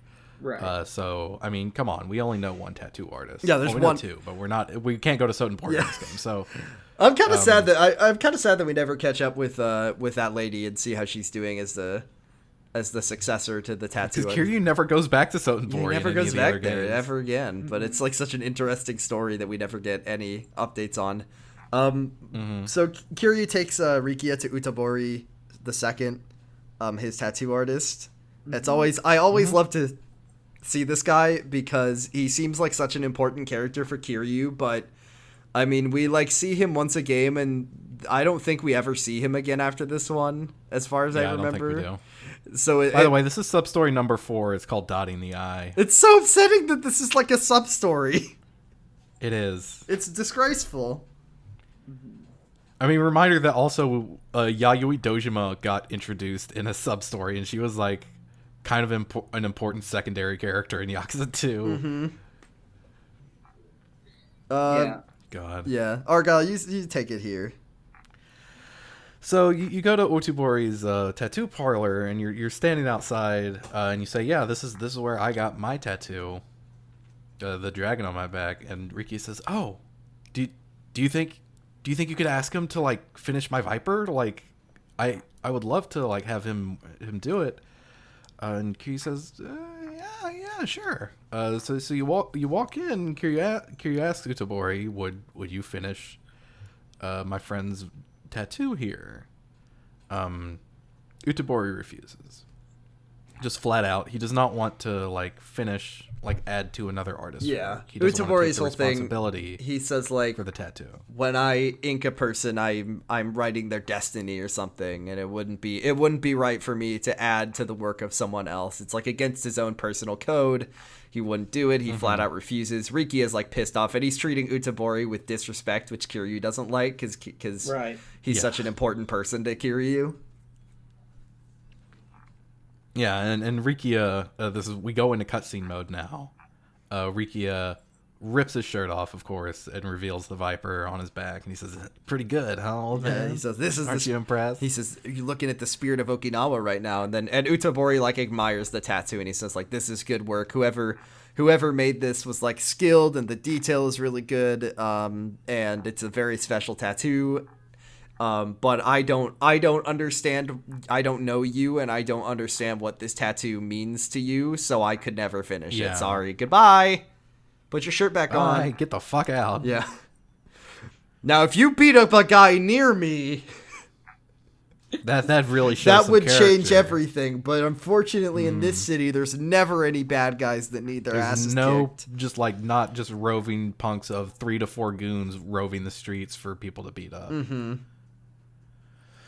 So you walk out of the alleyway, and there are 4 goons harassing a couple for some money because they bumped into them, and they're like, "Hey, come on, there's an ATM right over there. Why don't you just go get us some money and we'll leave you alone? Hey." Enrico walks up and he intervenes. He says, "Come on, just like leave him alone," and it kind of just goes right into a fight. There's like no discussion. They just do it. And of course you're helping. You have to help beat him up. Yeah, that's the kind of weird thing about this is that, I mean, as the main player character, you are doing most of the work here.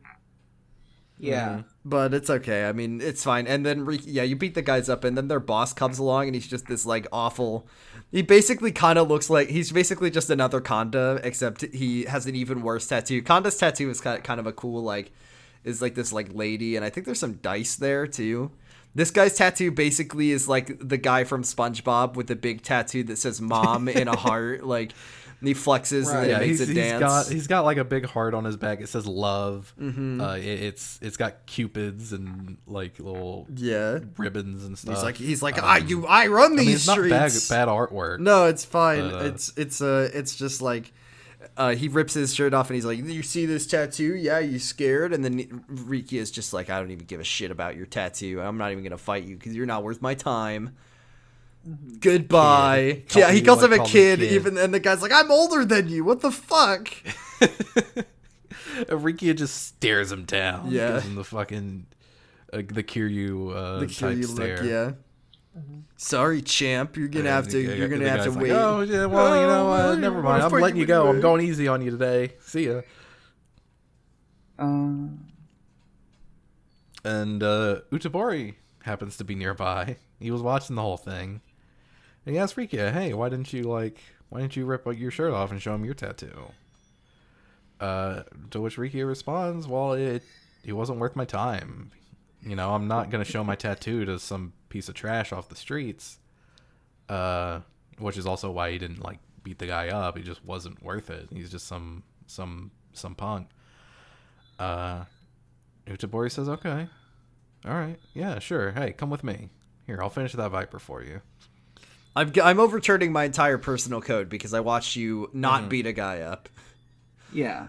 Do you think that like Utabori? So I want the Deathly Hallows symbol from Harry Potter, and then Utabori's like, "I see the future in this tattoo. Jesus, you gotta know what it means." Can I get the Triforce? Can I get right a here tattoo on my shoulder? Can I get a tattoo of Squidward, please? Handsome Squidward on the back of my neck. Yes, I remember every tattoo I've ever made. You're the one who got dick butt tattooed on your body. Just a really nice tattoo of their favorite meme. It's like Brian Griffin, rest in peace, never forget. I remember every tattoo I've ever given. You're the Yakuza with a big tattoo of Marilyn Monroe smoking weed in one hand and holding a gun with the other. I remember inking those lines onto your back, and I saw your whole fate before me. Nishiki. He covered it up with the card. Yeah. My one regret was giving you that. It's like the guy from Yakuza 2. He's like, my one regret was giving away that tattoo design, and you think it's the dragon, but it's actually Marilyn Monroe smoking weed with one hand and shooting a person with a gun with the other. And that's what Ryuji Goda has on his back. My forbidden tattoo design. So yeah, he does the eye. Rikia is like, ow, ow, ow, ow, ow, ow, ow, ow, owie, owie, owie, oh, ow, ow, ow, ow. Oof, my bones. Go.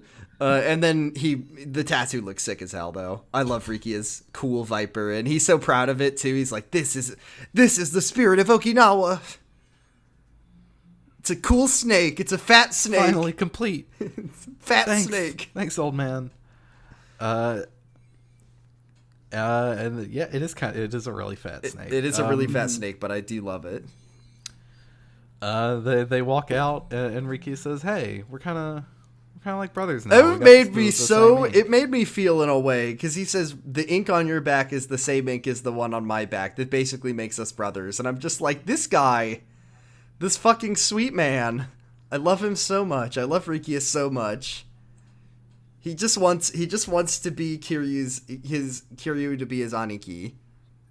Mm-hmm. This guy kicked the shit out of him. Yeah, you know what? It does. This guy kicked the shit out of him like 3 days ago, and now he's calling him his brother. Okay, well, it was like 2 years ago. Yeah. It was... Oh, that's right. I forgot about the time skip. I forgot about the time skip. Oh my god. Is there anything else? Is there anything left for Rikia's best day ever? No, pretty much. No, he gives you at this point. He gives you there's another like sub story or two you can do with him. I'm not. Mm-hmm. We'll skip over those. We're already going a little long. Yeah. We've got one more piece of business, which is and I don't have any notes for this, but I'll go off memory here. We start to go back to Serena. Yeah. We get a phone. We hear some screaming from behind the building. Yeah, in the fucking memorial. The memorial, every fight that Kuze Memorial / Nishiki Memorial / every Machi Memorial alleyway, and also the place where the 5 billionaires you first meet them. It's the place where everyone tries to kill Kiryu every time. Mm-hmm. Yeah, it's so punching some guy alley. back there is some guy back there is getting assaulted His name is Ibuki. Just some guy like, I don't want to deal Fuck with you, you. piece I of don't want to shit. I see hate you you, again. yeah. I'm gonna fucking kill you. Get out of here. And he leaves. Kiryu's like, Kiryu walks up and he's like, hey, you good? Oh, it's Kiryu. I remember you. I was in the Dojima family 10 years ago. And Kiryu's like, I'm so sorry. I don't know who you are. I died. I've never met you in my life. He says, "Oh, okay, yeah, I was kind of low on the totem pole. Don't worry about it. Later, let me take you back to my place. Let me take you back to my dungeon. Let me take you back to my sex dungeon. It isn't a where I sex live." dungeon. It's not a sex dungeon. It's just It's a not. regular. It's a It's restaurant not. dungeon. It's It a just food looks- dungeon. It looks like a sex dungeon, but it's actually I know, a real I know. dungeon. Well, it's a Novelty dungeon. yeah, it's a novelty comedy dungeon where you eat your food in a dungeon cell, and then someone says Yeah. You eat now loaf. for the torture, and then they give you the bill, and they go ha ha ha ha ha. Whoa. Wow. It's Yeah, they really make you pay an arm and a leg in It's- this place. Whoa. Yeah, it's Japanese medieval times. Mm-hmm. They don't have the big arena. No, it's literally like the worst the worst dining experience you've ever had. Apparently Ibuki, the man we've just met, owns this. Like, he owned this place as a Yakuza front, but now it was just a real restaurant, and now he uses it for another purpose, which is the HLA. No, yeah. The Yeah, HLA, yes. the Honest Living The Association. Honest Living Association. This guy is this is a really funny thing, because we learn about the HLA, and it turns out that this is something Kashiwagi started. Yeah. Like, this weird, like, wholesome idea that Kashiwagi had that he just operated it in secret, I guess. Yeah, it's a support group for people who Well, you wanna haven't, stop you haven't really being seen Yakuza. Kashiwagi much in the last few years, so I guess it never came up.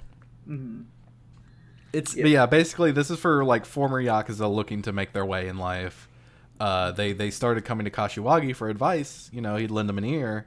So this is why he started this HLA, to kind of give them, you know, the help they need to make their way. Yeah, and they also do things very like nice. they do things like they give them a place to live, and they give them small, low interest loans. This nice thing. Yeah. It's nice of Kashiwagi is helping these guys get out of the crime. And and they used to have it. Ibuki took it over. Like, Kashiwagi, it just kind of became this thing that he couldn't work on. Like, he's too busy for it. So Ibuki took the reins, and they used to meet in Ibuki's house, but then it kind of got too big for the house and needed its own place. He converted Kamurocho Castle into A dungeon themed dormitory and restaurant. office for And it. then he says that people think it looks like a prison, which when people are staying here, it keeps them on the straight and narrow, which is kind of funny. Unfortunately, people do not like the HLA, and they No. want to sabotage it at all costs. right. Yeah, a particular group of Yakuza, of some of them former HLA members, calling themselves the Reapers, have been assigned to like. Argyle, do you want to know what assault HLA do you want to members. know what they're called in the original translation? Oh, The killers. No. It's even dumber. The Dishonest Living Association. They're called the Avengers. Oh, Come on. da, da, da, da. Just Robert Downey Jr. absolutely kicking the shit out of a guy who's just trying to start a fresh life.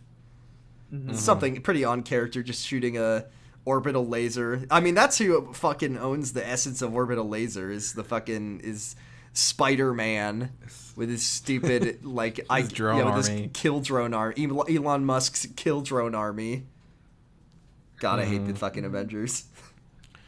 Yeah, so anyways, the Reapers are like assaulting HLA members and Tojo clan people, and they don't really have the muscle or like the people to do it, because like members of the HLA, they want to stay out of that sort of thing. Softies. So they're not gonna they're not really going after the Reapers. They don't have people to do that.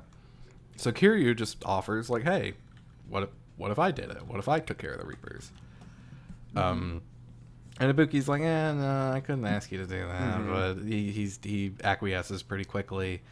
And he says, okay, well, I'll give you info on Reapers. You can just come back here anytime. I'll give you all the information you need. You can go take them out, and I'll give you a reward. So this is basically like a bounty hunting side story. Yep. I didn't really bother with Yeah. it too much because Yeah, it's not really anything boss fights in Yakuza 3 suck shit. terrible. Yeah, so it's Yeah, just they like, do. You can get a decent amount of money out of it, which I mean, That's it's a Yakuza game, so there's not that much use for money. But Yeah. I don't know. Uh-huh. It can be all right. Not that great. Anyways, After that, and that's it. You go back to Serena. Date says, "Are you ready to talk about what happened with Kanda?" And that is the end of the chapter. Yeah. I always you also introduce him to Rikia, Oh, and right. he does call the Ryoto family one of the biggest syndicates in Okinawa. One of the which, biggest. I mean, I guess that's objectively when there's two of them and it's one of them is one of two. Yeah, it's like if you The second biggest syndicate in Okinawa. if there's only two people in the contest, then even if you're in last place, you're the second best. Mm-hmm. And also I think The mama does also say that the Kiryu and Rikia can stay in yeah, the bar because she's she likes just Rikia because he's a younger man, down for whatever. Yeah. Mm-hmm. And then that's the end of the chapter. Yeah. Game's still okay. Yeah. Yeah. Yeah, I like when Kiryu Yeah. says, "Wow, this story's got a lot of moving parts. Foreigners in black suits, 3 Yakuza people vying for power, a helicopter attack, a resort deal. I can't wait to get to the plot." And then Date wait. says, 3 chapters to go, Kiryu. 3 chapters to go. Don't worry about Oh, We'll get boy. there. Really next- looking forward to the plot. The next... Can't wait to learn the plot. The next chapter is very short, and it's called Mad Dog Majima. I wonder who's in that one. Chapter 7, Mad Dog, Mad the Dog. remaster. What's he gonna do? I can't wait to find out how Kamurocho Hills is going. That's all I'll say. So yeah, decent long battle. A lot of good moments with Rikia. The boss fight was, but I think overall still pretty Pretty decent. fine. Yeah. I don't like the weird Kiryu is Still having like sex. reeling Yeah. at the fact that the tattoo sub story is optional. Really like I was talking wild. to Dan about it last night, and he was like, "Yeah, this is where you can do the sub story where Riki gets his tattoo." And I said, "Surely not. Surely that is not optional." No, yeah, right? you have to. You can just no, tell. it is. You can right after fighting Kanda, you can go and end the chapter if you want to. It's horrendous. Yeah, you can just be like, "Fuck off, kid. I don't wanna wanna hang talk out to with you. anymore." It's disgusting. Yeah, the version I Imagine watched how on heartless YouTube. you would have to be. Yeah, just the version I watched on YouTube just skips the whole Rikia hangout sesh. Dog Why? shit. How? Why? That's like important. It's really There's important. a payoff to one of his story things. Finishing his tattoo. The connection between him and Kiryu. It's fuck you. What's wrong with you people? This should be mandatory. It's honestly like, listen, I'm a heartless gamer. When I am playing, I have things to do in my life. I do run when Haruka is trying to follow you, and I'm not afraid to admit it. I would never skip this. Look, you can't hold hands. You can't hold hands on. You gotta walk. You gotta. I'm a busy man. Who walks Got in a video places to be. game? Who walks in a video game? Honestly, I barely walk in real life. I'm a brisk speed walker. I mean, I kind of do it sometimes in the Dragon Engine, like in Kiwami 2. Well, I'll do yeah, it 'cause it's way- walking's quite a bit faster That's in true. those games. Walking's Haruka's way moving- less of a hassle. Yeah, Haruka's moving incredibly fast. If they ever bring back Kiryu for the Lost Judgment engine, they can both ride around on skateboards. Oh, that would be very cute. I'd love that. Uh, Though Haruka's not a child anymore. Haruka's a Yeah. grown woman. so we don't have any questions this week because we're bad. No, at, but we've got asking for them. important Do have a business. special little. Yeah. Okay, Dan. Little so thing we Yes. wanna do. context for this, you shared an image in our Discord Well, earlier someone today. else shared it. I Right, retweeted right. it, then a certain Right. someone shared it. Yes. Okay. So, the where is it? I can't find it. I've got It's it in, right the here. Tojo headquarters. It's in Tojo channel. headquarters, and it is a right. It's an image that is describing if a character is Shadow the Hedgehog. Now, on the Slappers, this is kind of a cross podcast promotion because on the Slappers Only episode about Sonic Adventure 2 that we did, you said that Kiryu was like Shadow the Hedgehog, and I got very said- offended about this. I need to be clear. I said the way fans depict Shadow in their idealized version of Shadow is basically Kiryu. Okay, so what? Where he's just like a flawless, like badass, like No, never like loses a fight. he's kind of tough, but he's got a sweet, caring side. That's Okay, I was thinking of like how a lot of fans. It's kind of depict funny Kiryu, because the so, way that okay. fans view Kiryu is kind of the opposite of how fans view Shadow. Like fans view Shadow like he is Kiryu, and fans view Kiryu like he is Shadow. Okay, here is the check. Here are the checklists, and it's like how people define a roguelike. There's some big ticket items and then some small ticket items. Yeah, is this a true Shadow? Is this a true? Is Kiryu a real Shadow like, or is he a Shadow light? Okay, here's the ultimate checkpoints for essential for a true Shadow. Was created in some artificial matter, has had memory loss, amnesia, memory manipulation. Actually, yeah, let's go through one at a time for Kiryu. He was not, he's not artificially created. Has he had a memory manipulation or amnesia? No. Defining traumatic event in past, bonus if it was in space. Well, he's had a lot of defining traumatic events. He had. Yes. I would say that the defining traumatic event. He has had a couple. I would say the big one is going to jail for 20 years. That seems like though like minor. Yeah, and then there was the part where he was Dojimon. on that space station and he opened the door and he saw Kazuma shooting all those Korean people in space. There's the time his dad died. There's the time his sworn brother died. The time his girlfriend died, that was the same time. In the same night. The same time, that was all in the same night, yeah. Complicated familiar relationships or convoluted family tree. Yes to the first one, no to the second one. Yeah, he doesn't really have a family tree. He doesn't. Yeah, he has no. Just like unless like that you one, count his kids. No, he doesn't have any. He doesn't that's- have any kids. We're talking. I think that's more of a specifically biological thing. Loyal to close family and friends. Big yes there. Yes. Has strong internal morals and guidelines that may not be understood by others. I don't know about this one because I think Kiryu's morals are very well understood by others. Yeah, I think everybody understands. Yeah, what people his are very deal is. clear of where he is. He's just like protect people, care for your family and friends. Don't pick on the weak. Misunderstood by fandom. I would say no for Kiryu. I think most Yakuza fans now in 2021. Now, I Yakuza feel like, fans in 2009. Yeah. That's a different story. When the Shadow the Hedgehog game was coming out, yes, Kiryu was understood by Yakuza fans.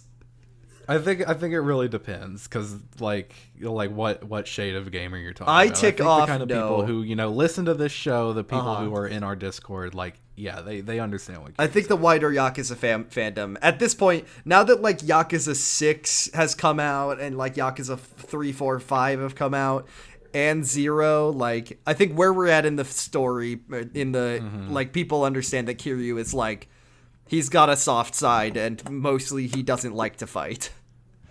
Yeah. Okay, here's optional but probably common characteristics of a Shadow. Red-black color scheme. No. Close, kind of. almost. Close, but no. He has red. Associated with an animal or, yes, dragon. Yeah. Or is an animal or associated with an animal? Dragon. Rival to main character. No.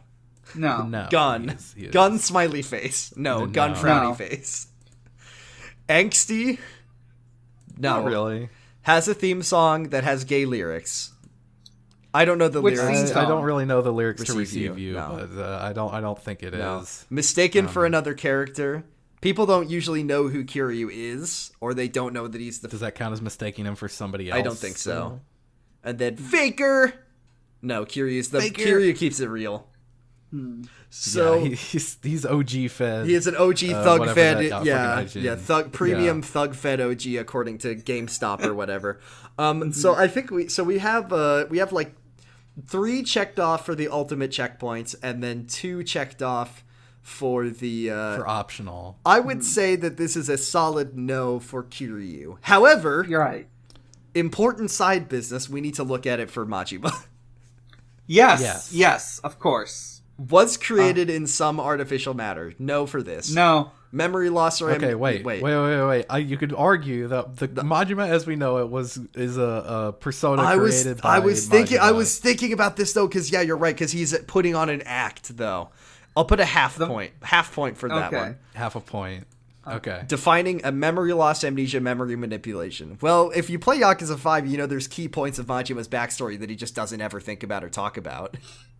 Does that count No. as memory No. manipulation if it's just... No. Yeah, I don't think that counts. Defining no. traumatic event, bonus if it was in space. Absolutely huge, fucking 100% yes. Yes. That time that Shimano kept him on a space station for a year and tortured him. The Saejima, the Ueno Saiwa shooting, we saw in Yakuza 0, so I can talk about it. Big yes.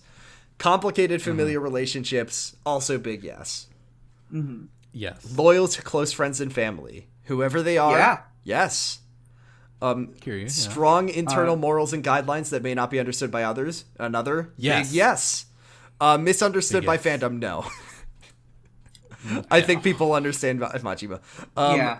Okay, red-black color scheme in this game. Yes. In this game, Yes. Associated with an animal. Yes. Mad dog. Mad dog. Yes. Rival to main character. Yes. Absolutely. Gun. No. Knife. Gun. Nah, not really. Angsty. He's a knife guy. Yes. Yeah. Yes. Yeah. Can be. Majima, Yeah. does Majima In Zero, have a yeah. theme song? He has the he's kind of got his variation on Receive You, usually. He's got Majima Construction. I don't think- there's I wouldn't say any of them have, like, gay lyrics, though.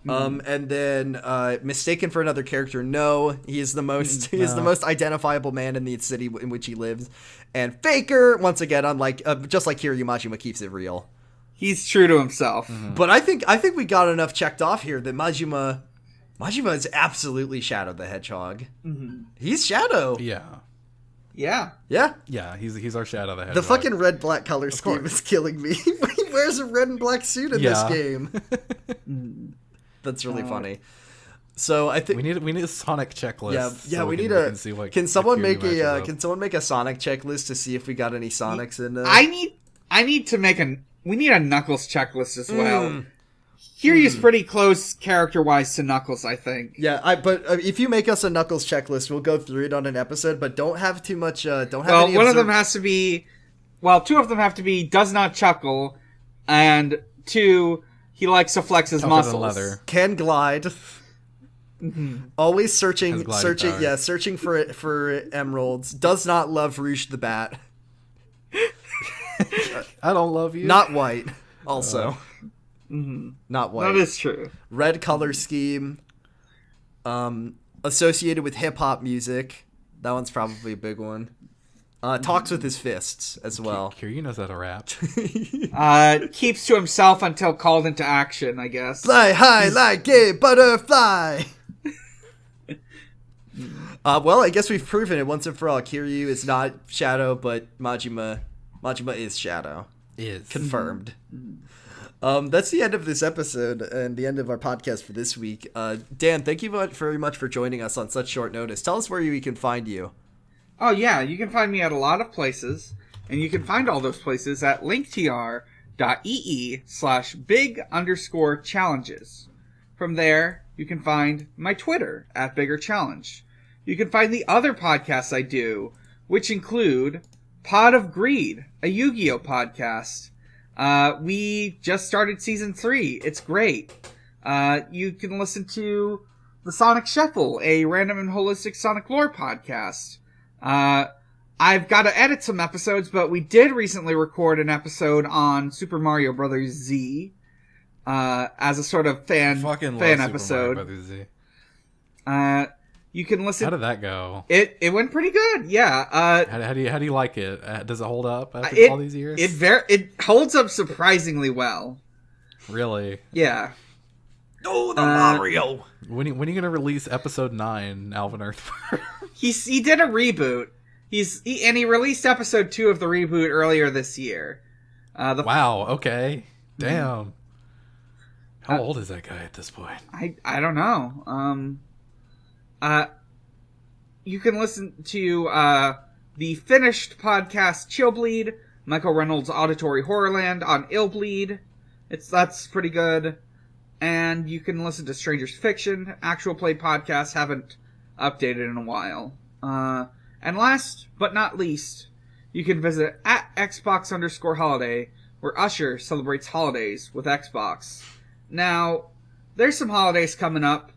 I do not celebrate Thanksgiving or Black Friday on this blog because they're bad Friday holidays. is not a holiday. That is not a holiday. holiday, That is Black Friday propaganda. Black Friday is the capitalism holiday, and Thanksgiving is the. I think you mean Christmas. Yeah. Thank you. Thanksgiving is the historical revisionism and also hanging out with your unlikable family members. Yeah. So instead, I will shout out what comes a few days later. Happy Hanukkah, Xbox. Happy Hanukkah! It's a week away. I'm so excited. Mm-hmm. I fucking love Hanukkah, Dan. I fucking love Hanukkah. It's my favorite. I make latkes every year.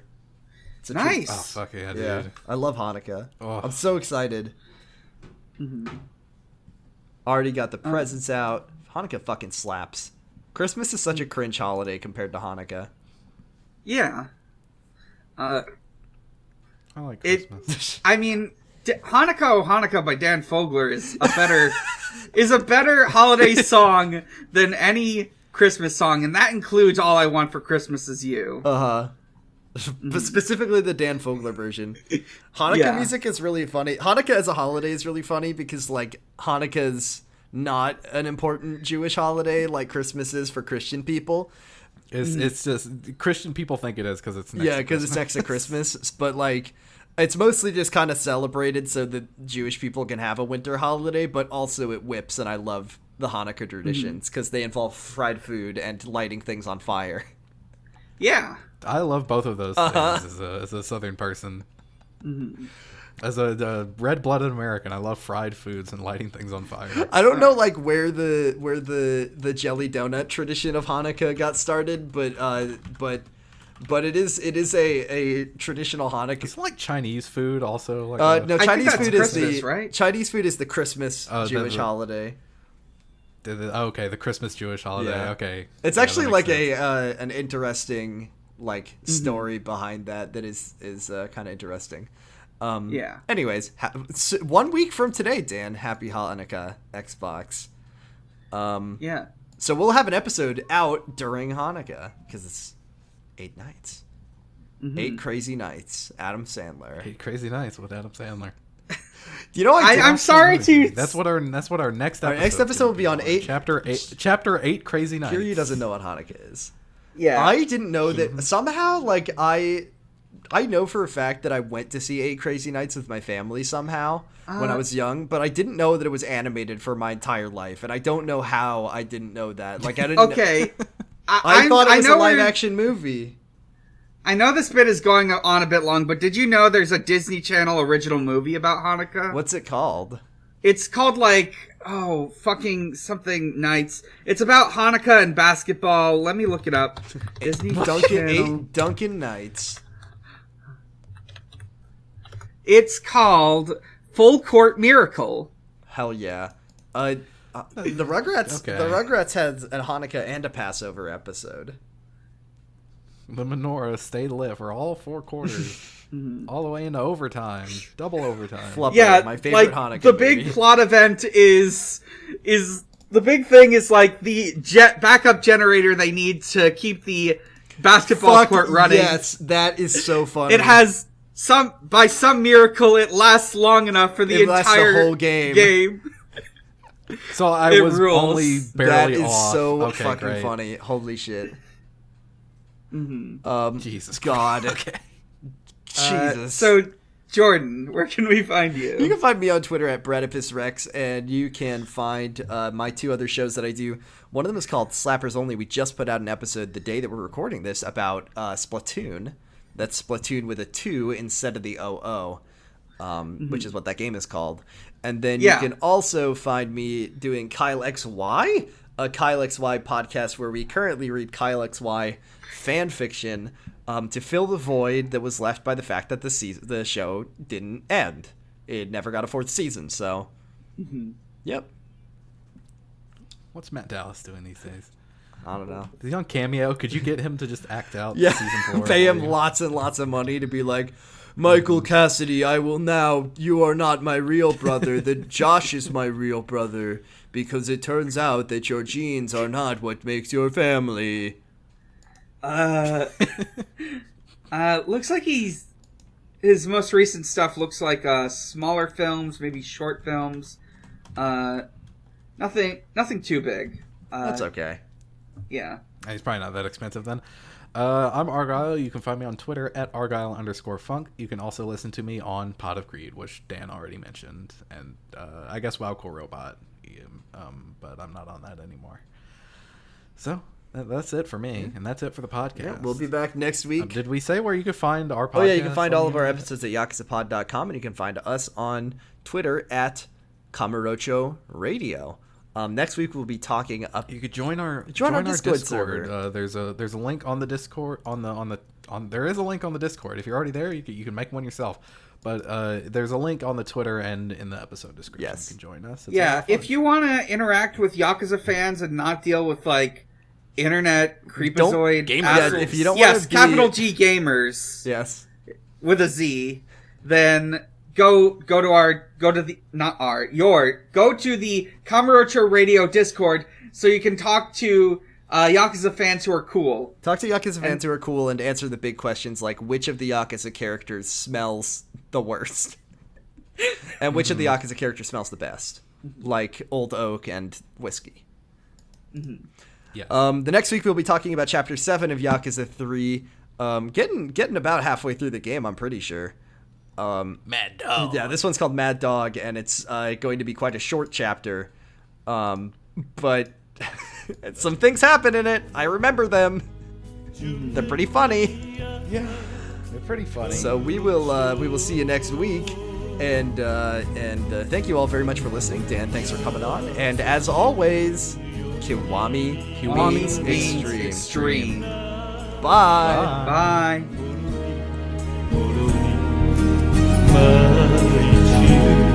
雪は飾る人で汚れた街でさえ